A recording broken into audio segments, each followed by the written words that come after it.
अनैतिक संबंधात पती अडसर ठरत असल्याने पत्नीने आपल्या प्रियकराच्या मदतीनं पतीचा केला खून. कवठेमहांकाळ तालुक्यातील करोलिटी गावातील घटना.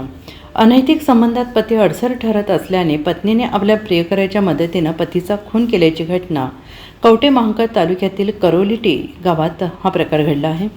हा प्रकार उघडकीस आल्याने गावात खळबळ माजली आहे. या प्रकरणी पोलिसांनी मयताची पत्नी, तिचा प्रियकर तसेच मयताची दोन्ही मुले या 4 जणांवर गुन्हा दाखल केला आहे.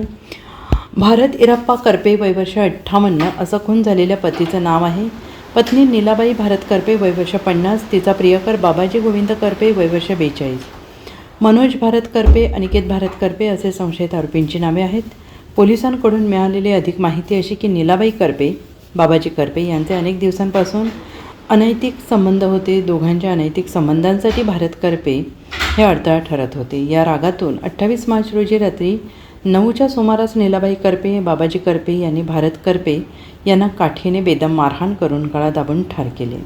कुणाचा कोणताही सुगावा लागू नये या हेतूने भारत करपे यांचा मृतदेह मारुती इराप्पा करपे यांच्या घरासमोरील खिडकीच्या ठिबकच्या पाईपने गळफास घेतलेल्या अवस्थेत अडकवून ठेवला.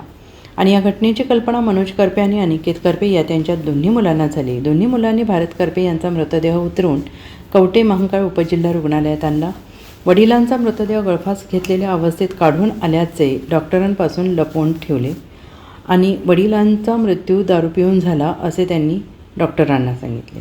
डॉक्टरांनी शवविच्छेदन करण्याचा सल्ला दिला, मात्र त्यांनी तो न ऐकता वडिलांचा मृतदेह करोलिटी येथे घेऊन गेले.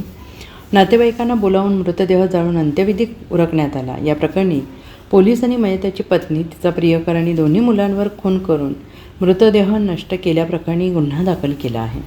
अधिक तपास सहाय्यक पोलीस निरीक्षक दत्तात्रय कोळेकर हे करत आहेत.